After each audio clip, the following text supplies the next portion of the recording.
Just quality మనం కొనింది కేవలం breakfast ఏందన్నా కదా మీల్. జస్ట్ క్వాలిటీ చెక్ చేస్తున్నా ఎంత బాగా వస్తుందా అని. క్వాలిటీ కెమెరా క్వాలిటీ ఎలా ఉందో చెప్పండి గైస్. సినిమాటిక్లో పెట్టాను ప్రజెంట్.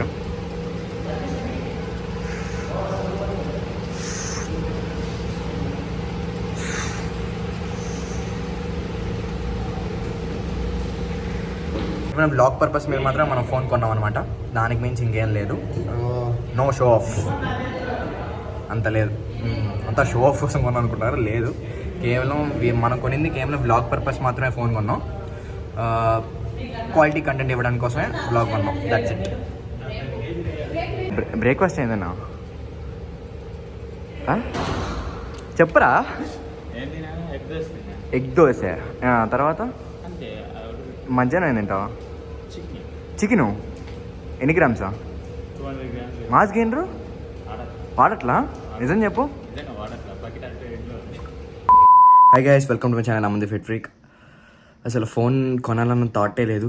అసలు క్యామే మైండ్లో ఉండింది, కెమెరా మైండ్లో ఉండింది. క్యామ్ కొందాం అంటే నాకు కూడా కెనాన్ చూస్తున్నాను అంటే క్యామ్ కొనాలనే మైండ్లో ఉండింది. కానీ ఎందుకో ఇప్పుడు దాన్ని ల్యాప్టాప్లో ఎక్కించి వీడియోలన్నీ దాంట్లోకి ఎక్కించి ఎడిట్ చేయాలి, మనకేమంత టైం లేదు. కాబట్టి సింపుల్గా ఈజీగా ఉండాలి కానీ క్వాలిటీ రావాలి. అప్పుడు కేవలం ఈ మార్గం కనపడింది. ఎందుకంటే మనం వ్లాగ్ స్టార్ట్ చేసినప్పుడు యూట్యూబ్లో మనకి ఆల్మోస్ట్ 5K దాకా సబ్స్క్రైబర్స్ వచ్చారు. సేమ్ క్వాలిటీ అంటే మనం అప్పటికి తీసిన ఐఫోన్లో, కాకపోతే వేరే వాళ్ళ ఫోన్ తీసాం. కానీ ఇంకెన్నాళ్ళని పక్కన వాళ్ళు ఇబ్బంది పెడతాం, ప్రతిసారి యాడ్ పక్కన వాళ్ళు అడుగుతాం అని చెప్పేసి ఇంకా ఎందుకులే అని చెప్పి తీసేసుకున్నా, ఐఫోనే తీసుకున్నాను అంతే. కేవలం మనం బ్లాగ్ పర్పస్ మీద, కొంతమంది ఏంది షో ఆఫ్ పర్పస్ మీద తీసుకున్నాం అని అడుగుతున్నారు. అంత లేదు, అంత సినిమా లేదు మా ఆయన. ఇప్పుడు ఇంత ఖర్చు పెట్టి దీని మొహన ఇప్పుడు ఆల్మోస్ట్ 1,000 బంగారం రేట్ ఉంది, 80,000. ఇప్పుడు దీన్ని తీసుకోవాలా ఆలోచించి తీసుకున్నాం. ఖచ్చితంగా మనకి అవసరం నిజంగా. ఇప్పుడు నిజంగా అవసరం ఉంటే తీసుకోవాలి. ఉత్తనే ఏదో కొన్నామంటే కొన్నావా, పెట్టుకున్నామంటే పెట్టుకున్నావా, దేనికి? ఇప్పుడు అందరూ జోబులో పెట్టుకుని తిరుగుతారు, కేవలం ఈ బ్రాండ్ వెనకాల ఈ సింబల్ చూడడానికి కనిపించుకొని తిరుగుతారు. కానీ మనం కొనింది కేవలం క్వాలిటీ తీసుకోవడానికి కారణం అంతే, దానికి మించి ఇంకేం లేదు.